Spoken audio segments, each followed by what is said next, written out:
Você já se perguntou como ajudar o seu filho durante a fase de alfabetização? Muitas vezes nos perguntamos, como eu estimulo a leitura? Será que ele já deveria saber escrever? Como eu posso ajudar na tarefa? E para ajudar nesse assunto, chamamos a Priscila Paraguaçu, que é psicopedagoga e possui 24 anos de experiência na área de educação e nos processos de alfabetização.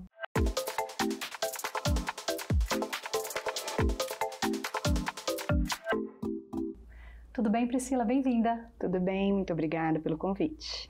Priscila, me conta um pouquinho da sua experiência com educação e com alfabetização.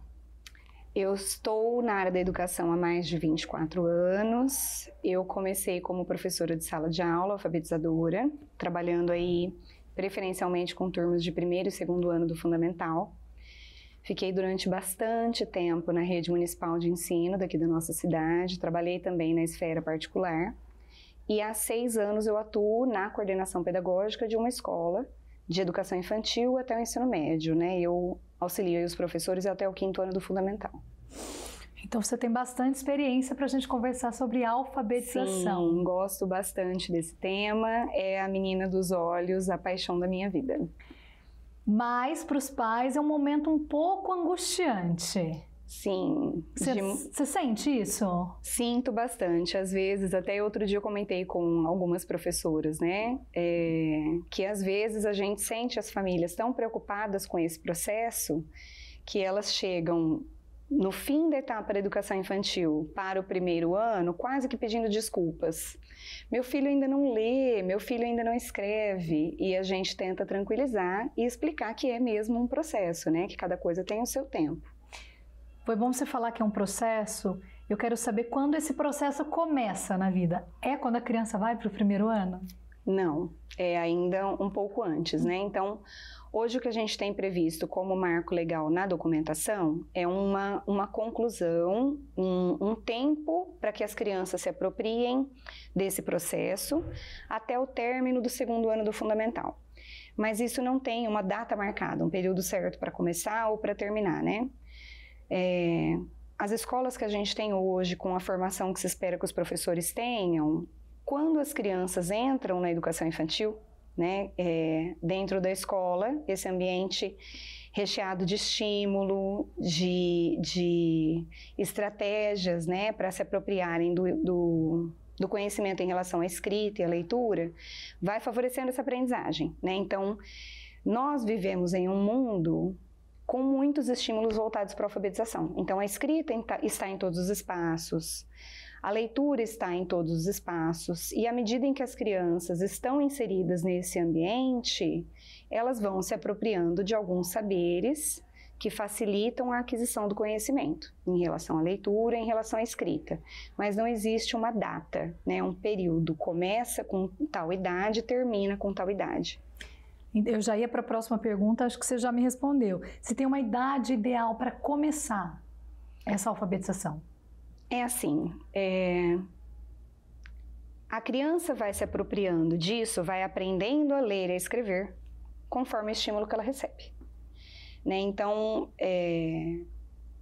conforme essa criança é estimulada pela família, pela escola, pelos demais espaços, ela vai absorvendo desses estímulos e vai se apropriando desse conhecimento, vai aprendendo cada vez mais.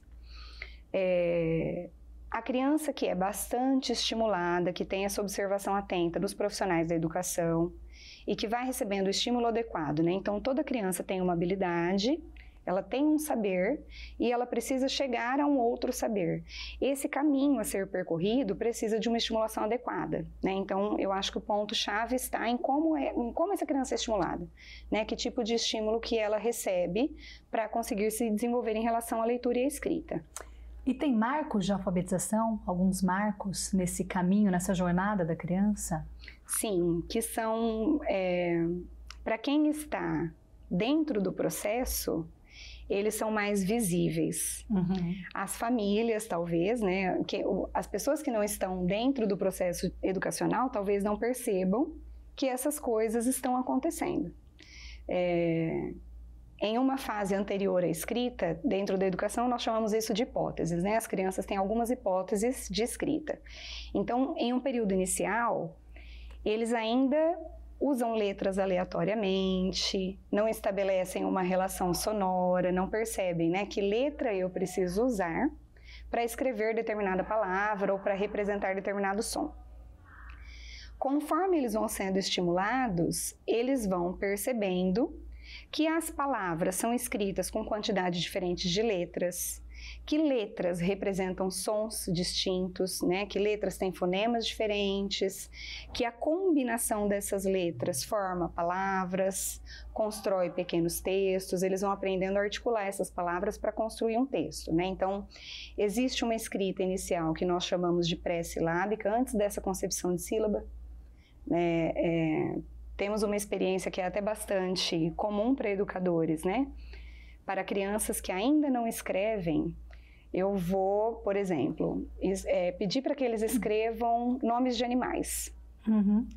E eu peço para essa criança escrever elefante, ela usa letras diversas, muitas letras. E eu peço para escrever formiga e ela usa pouquíssimas letras, porque a concepção da criança é que depende do tamanho do bicho. Esse bicho é muito grande, precisa de muitas letras. O bicho muito pequeno precisa de muitas letras.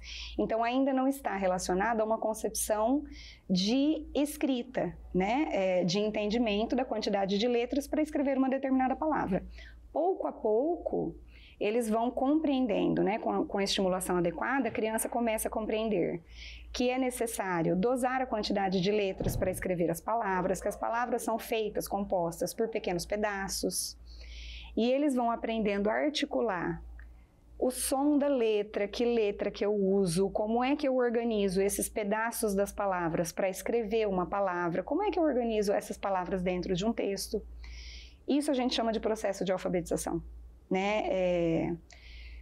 É aprender um sistema alfabético que usa letras e que ele tem convenções, precisa de regras. Eu escrevo da esquerda para a direita, eu agrupo essas letras para escrever uma palavra. E qual que é o desejo, né? Que depois de se apropriar desse código alfabético, depois de alfabetizadas, elas consigam colocar em prática esse conhecimento para fazer uma leitura de mundo. Então, o que eu faço com esse saber ler? Eu preciso saber me virar com isso. Escrever um recado, ler um comunicado, olhar para um texto informativo e entender o que ele está querendo comunicar, né? Eu usar desse saber, eu já leio e eu já escrevo para me comunicar. Eu estou vivendo justamente esse processo. Sim. Em casa com a Maia, ela está aprendendo a ler e a escrever. Sim. Apesar dela achar que não, porque hoje de manhã eu falei para ela, não, você está aprendendo, está no processo de alfabetização. Ela falou, não, mãe, eu já sei ler. Uhum. Eu falei, entendi, tá, mas você está aprendendo ainda. Aí ela me olhou, ela não entendeu, depois eu vou conversar isso com ela. E é muito interessante, porque agora a gente sai e ela quer ler placa, Sim. Ela quer ler o que está pichado no muro, uhum. Ela quer ler tudo que ela vê na frente. Uhum. Esse processo de descoberta, né? E de mostrar que ela consegue também. Uhum. Mas a Maia, ela tá com 6 e 8, 9 meses. Para alguns, isso pode ser considerado tarde. Uhum. Existe uma criança aprende a ler mais rápido que a outra? Tem isso? Essa é uma grande preocupação de muitas famílias. Isso não me preocupa. Sim. Mas... Que bom. Não me preocupa, de verdade. É porque, assim, eu penso que o olhar tem que estar... A aprendizagem, em geral, ela é muito subjetiva e individual. Mas algumas crianças demoram mais que as outras? Sim, como qualquer aprendizagem. Então, por exemplo, né? Você tem 2. Sim. Eu também, né? 2 filhos, eu também. Uma mesma genética, vivendo num mesmo ambiente, recebendo o mesmo tipo de estimulação. São pessoas totalmente diferentes. Todas as aprendizagens foram em ritmos diferentes. O desfraude, o desmame, o começar a andar, começar a falar, né? Começar a se vestir sozinho. Então, isso é muito, muito individual de cada um. E algumas famílias, quando eu digo que é uma grande questão para algumas famílias, né? nos círculos sociais, numa festa de aniversário, num churrasco, no bairro, na pracinha do bairro, no condomínio, nas festas em família, né, que tem primos ali da mesma idade, essa comparação acontece, né, porque geralmente as crianças são da mesma idade, né, os filhos dos amigos ali, e nossa, o fulano já está lendo, já está escrevendo e o meu ainda não, e existe aquela angústia se isso é um atraso ou não, e não. Né? Nós entendemos que toda aprendizagem, do nascimento até a terceira idade, né? Até enquanto a gente aprender até morrer, cada um aprende num ritmo, né? Há quem aprenda a andar de bicicleta depois de adulto. Até questionamos outro dia, né? A gente não vê bicicleta grande para adulto com rodinha, como se o adulto, a gente subentende que o adulto já sabe andar de bicicleta, né? E tem muito adulto aí que não anda, né? Então, as crianças têm ritmos diferentes de aprendizagem em geral. Não é diferente em relação à alfabetização, né? Então, nós temos que estar atentos a que, dentro do que se prevê como natural, como comum em relação ao desenvolvimento cognitivo, desenvolvimento motor. Psicossocial, existem faixas etárias, né, idades em que se espera que a criança já tenha desenvolvido algumas habilidades. Quando a gente vai se aproximando dessas idades e a criança ainda não dá indícios de que esse aprendizado chegou, o ideal é que a escola vá se comunicando aí com a família, ou que a família busque a ajuda da escola para entender se isso é mesmo uma dificuldade de aprendizagem, porque às vezes não é, né? Às vezes a criança não tem uma maturidade ainda para aprender aquele conceito. Mas penso que isso, né, respondendo a sua pergunta, não tem assim, os níveis são diferentes, os ritmos são diferentes, os estilos são diferentes, né? Então, nós temos hoje crianças que são muito visuais, que aprendem muito mais visualmente, alunos que não precisam fazer registros e que estar atento ao que o professor está falando basta, né? Alunos que precisam fazer registros, alunos que precisam de um incentivo maior, um apoio maior, até no período oposto ao de sala de aula para compreender melhor conceitos, né? Eu penso nisso, assim, que é preciso olhar para a individualidade de cada um, para essa construção que é muito subjetiva, e entender que existem ritmos diferentes, né? E ir estimulando à medida que essa criança vai se desenvolvendo e aplicando o estímulo adequado para que ela aprenda. E nós, enquanto pais, como a gente pode se inserir nesse processo de alfabetização? Como a gente estimula isso? São vários aspectos que a gente pode pontuar como interessantes, né? Então, ser exemplo é importantíssimo. Eu não posso exigir que essa criança se interesse pela leitura se em casa ninguém lê. Né? Então, é importante, mesmo que a família não tenha isso como uma coisa primordial, porque às vezes isso não é prioridade para a família, na construção daquele grupo de pessoas, né? O modelo, então, essa criança trouxe um livro da escola para casa. Vamos fazer a leitura juntos, eu vou fazer a leitura para você, depois você me conta a história. Ler vez ou outra, né? Visitar biblioteca, se interessar por esse universo da leitura é importantíssimo, contribui bastante. Estabelecer essa parceria com a escola, né? Os pais, às vezes, nós educadores temos essa sensação também, de que as famílias querem se tornar especialistas em educação para poder contribuir com a criança. Não existe essa necessidade, né? Mas precisam estar atentos ao formato como a escola trabalha, no que essa escola acredita, para caminhar juntos, né? Às vezes, a família identifica uma dificuldade, o que pode ser, né, uma suposta dificuldade de aprendizagem, e em busca de ajudar essa criança, acaba atrapalhando o processo. Isso, metendo os pés pelas mãos aí, buscando outras metodologias que acabam confundindo muito mais essa criança do que ajudando, né? Tornar esse ambiente da casa leitor, se interessar pela escola, né? Nós falamos muito em algumas reuniões de orientação para as famílias, né? De tanto quando eu vou levar esta criança à escola, fazer perguntas e estimulá-lo para estar naquele ambiente, né? Então, é importante a família mostrar confiança, né? Nós confiamos nos professores, nós gostamos muito dessa escola, que bacana que vai acontecer isso, aquilo, né? Que você vai ter tal aula, vai fazer tal atividade, vai ter contato com tal professor, mostrar esse interesse. E aí, quando eu busco essa criança na escola, não fazer o que a gente chama de pergunta fechada, né? Como que foi o dia hoje? Como foi o dia hoje é clássica. Né? Porque a chance de vir uma resposta, foi legal, foi chato, foi ruim, foi bom, foi normal, né? Então, se a família está atenta à rotina da escola, o que estava previsto que acontecesse, né? Então, entrou no carro. E aí, hoje tinha aula de ciências, o que vocês aprenderam? Né? Em tal lugar que vocês foram, em tal momento, o que aconteceu de diferente?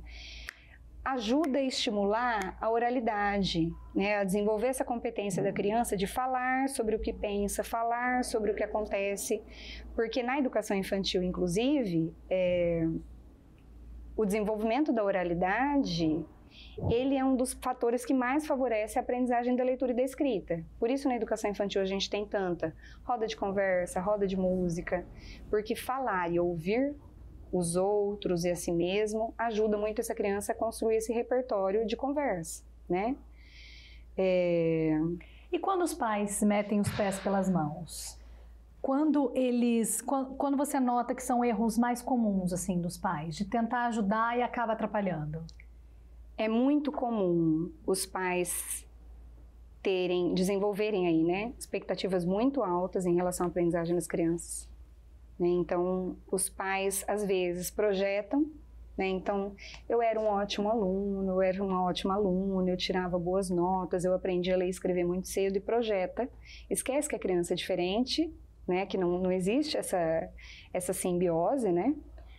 E projetam essa alta expectativa no desenvolvimento do filho. Isso é uma grande questão, né? A gente trabalhar com essa ansiedade das famílias e com a frustração, né? Quando esse desenvolvimento não vem a contento na forma como a família está esperando, do jeito como a família está esperando.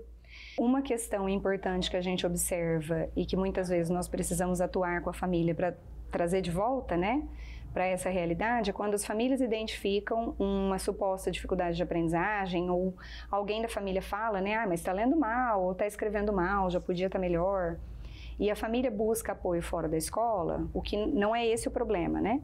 Mas quando esse apoio fora da escola não combina com o formato de trabalho que a equipe vem desenvolvendo, isso pode ficar muito confuso para a criança, né? Então, vamos buscar uma metodologia além, ou mesmo uma escola de línguas, troca uma ideia com a equipe da escola para entender como que é a dinâmica de trabalho e isso ficar afinado entre esses profissionais todos, né? Para que a criança possa se desenvolver em uma mesma conduta, uma mesma linha de raciocínio. O ideal é que essa tríade, assim, né? Essa triangulação, escola, educação e família, escola, saúde e família, caminhem de maneira equivalente para o desenvolvimento das crianças, né? Então, precisa ser muito redondinho, ajustadinho, né? Não dá para sair dando tiro para todo lado. Isso, exatamente. Entendi. Você acha que o uso de tablet e celular pode ajudar na alfabetização? A gente vê hoje muitas escolas que fazem uso de tablet e celular. Você acha que isso pode ajudar? Eu penso que o foco está no recurso educacional. Né? Então, nós temos recursos educacionais digitais valiosíssimos, importantes, né? Então, temos ferramentas educativas que estão nos equipamentos eletrônicos, né? E que tanto a escola quanto a família, o alerta está para a forma de uso, para como usar, né? Então, de qualquer forma, com qualquer tipo de material, a importante está na mediação. Então, entre aquilo que se precisa aprender e o sujeito, existe alguém que vai mediar esse conhecimento, né? Algo que vai mediar, alguém que vai mediar.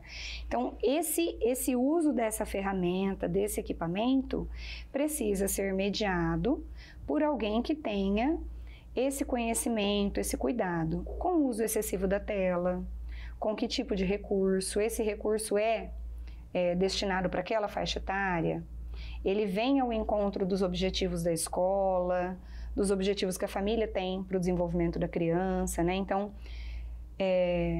se nós estivéssemos falando de livros físicos, é o mesmo filtro, o mesmo crivo, né? Então, a criança não pode entrar em uma biblioteca grande e pegar aleatoriamente um livro, porque ela pode encontrar um conteúdo impróprio para a idade, né? Um livro com uma ilustração inadequada, com um vocabulário inadequado, alguém ajuda a ajustar. Isso não é para sua idade, esse conceito você ainda não aprendeu, né? Então, da mesma forma. Mas sim, temos recursos educacionais importantes nesse universo digital que contribuem. O que é um aspecto importante é pensar para o tempo. Quanto tempo de exposição a essa tela, né? O vilão não é a tecnologia, como a gente se usa. É, né? Como saber usar, né? Então, é saber usar a tecnologia a favor da aprendizagem da criança. E, ao mesmo tempo, você sente que quanto mais a gente se expõe à tecnologia, mais a gente se afasta da alfabetização, se afasta dos processos de educação? Uma perspectiva de que a gente está se desligando um pouco, deixando que as nossas crianças elas fiquem muito nesse universo? Nós nos preocupamos muito com o afastamento das interações pessoais. Uhum. Né? Então, essas relações pessoais, eu acredito em uma perspectiva socioconstrutivista. Né? A gente acredita que a aprendizagem acontece por meio das interações sociais. Então, eu aprendo a resolver conflitos interpessoais quando eu estou em contato com outras pessoas, né? Se o meu foco fica na tela, se eu uso só um ambiente virtual de aprendizagem, isso já com alunos mais velhos, né? Crianças com uma idade maior, adultos, né? Esse afastamento social é uma coisa que nos preocupa.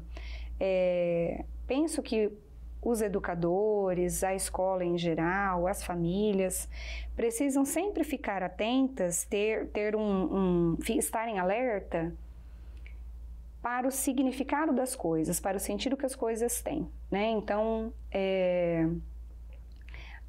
uma colaboradora que trabalhou conosco, né, recentemente ela falou assim, gente, eu preenchi tanto exercício de cheque em livro, preencher cheque, né?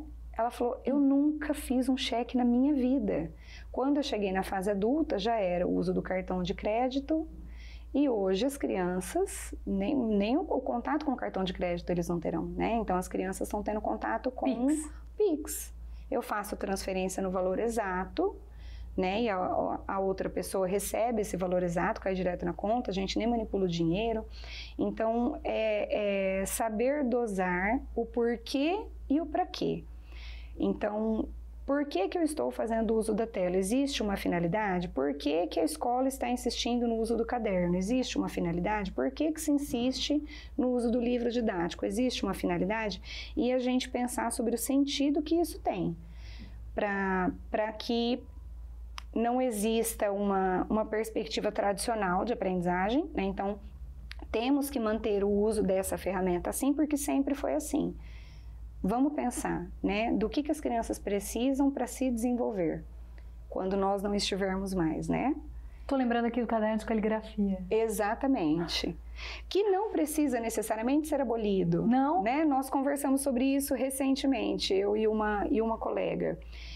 O sentido da escrita está em alguém ler.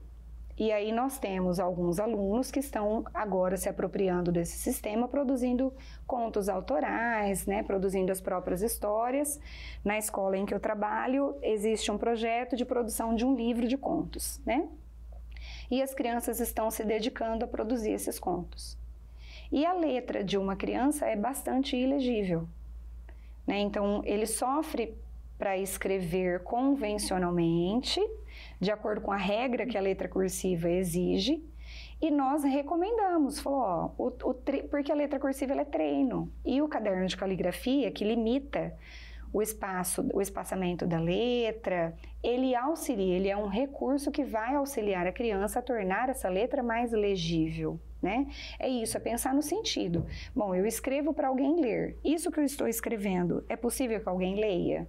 A pessoa vai conseguir ler? Não está dando para entender. Então, vamos pensar em estratégias para que essa pessoa consiga ler. E, posteriormente, isso pode ser digitado, né? Essa criança pode digitar o texto dela. Se ela tiver essa competência para ler e para escrever, ela pode digitar o texto, né? Eu peguei o caderno da Maia ontem e eu vi bastante essa letrinha ilegível. Sim. Aí eu falei assim, nossa filha, você está se esforçando.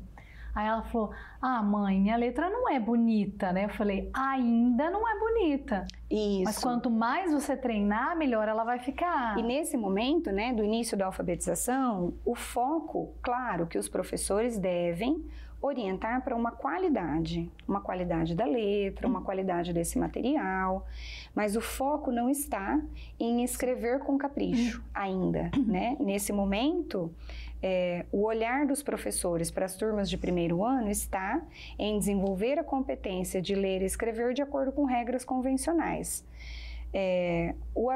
Esses ajustes, a gente vai limpando arestas conforme eles vão desenvolvendo alguns conhecimentos, né, algumas aprendizagens. Isso pode ir ficando para depois, mas não pode deixar de ser contornado, né? Então, a gente sempre fala, né, anteriormente você falou do tempo, de que cada um tem um ritmo. Essa coisa de no tempo dele, deixa que cada um vai se desenvolver no seu tempo, pode ser uma cilada. Né? Existe esse olhar da equipe pedagógica, tem que estar voltado para o que se espera e estimular. Né? Não está avançando, vamos mudando as estratégias para que essa criança consiga se desenvolver a contento aí, de acordo com o que a gente espera, né? Para finalizar, você tem mais alguma orientação para os pais poderem contribuir com esse processo, tanto de alfabetização quanto de escolarização, de acompanhar essa criança, de estar perto, de estar junto? Ter uma rotina. A rotina é fundamental. Né? E aqui a gente não fala nem sobre a rotina para a criança, a rotina para todas as pessoas, né? É uma estratégia bastante importante. Então, assim, a escola, dificilmente uma escola vai determinar, façam a tarefa de manhã, façam a tarefa à tarde, façam a tarefa à noite. Isso não fica, né, não é a cargo da escola, mas fica a critério da família, de acordo ali com o desenvolvimento de cada um. Mas preservar aquele horário de estudo, preservar aquele ambiente, né, ter um espaço limpo, adequado para que essa criança possa estudar, né, propício para isso, mostrar interesse pela aprendizagem das crianças, né, validar todas as conquistas. Então, se essa criança vem te contar, vem mostrar uma atividade, uma produção, vem contar uma coisa que aprendeu, dar essa atenção, né? Olha que bacana, você não conseguia fazer isso, eu não acredito que você já consegue, nossa, como você está moço, como você está moça, né? Como você está crescendo, como você está se desenvolvendo. Validar as atitudes da escola, né? Confiar nesse espaço educativo que você escolheu. Quando a gente vai escolher escola para os filhos, é uma tarefa bastante difícil. Né? Tem vários critérios que estão implicados nisso, né?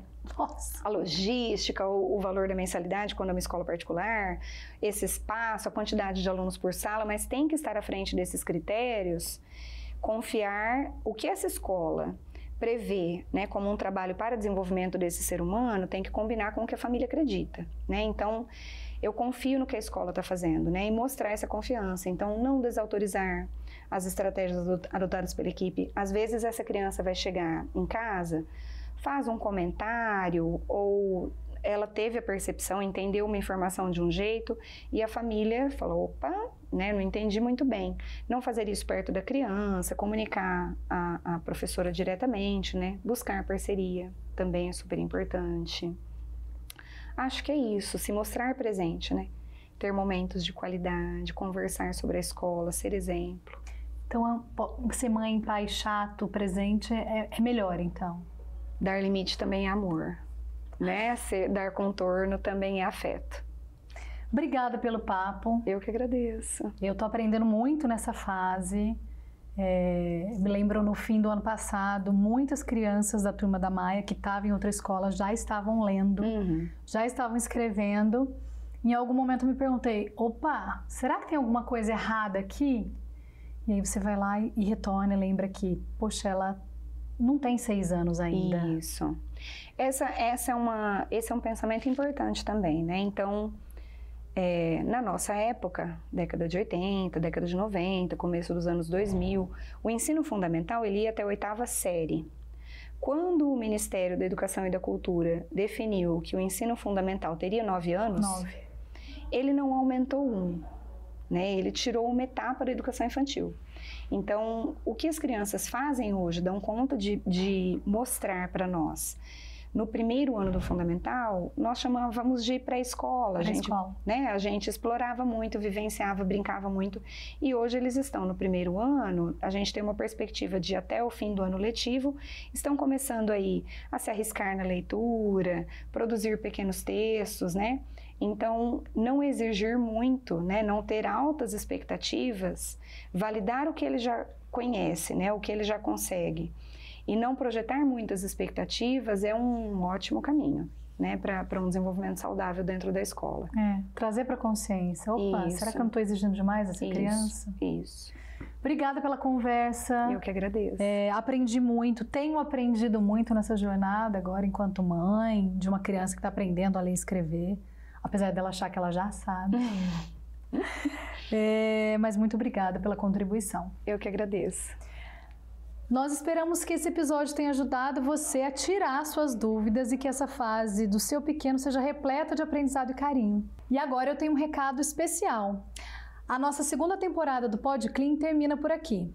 Nós vamos fazer uma pequena pausa para voltar com mais novidades, informações e convidados especiais para vocês. Vocês ainda podem assistir os episódios anteriores no nosso Spotify ou no nosso canal do YouTube. Tem muita informação por aqui para você que é pai, mãe ou está inserido no universo infantil, de alguma maneira. Nos vemos em breve. Até o próximo PodClean.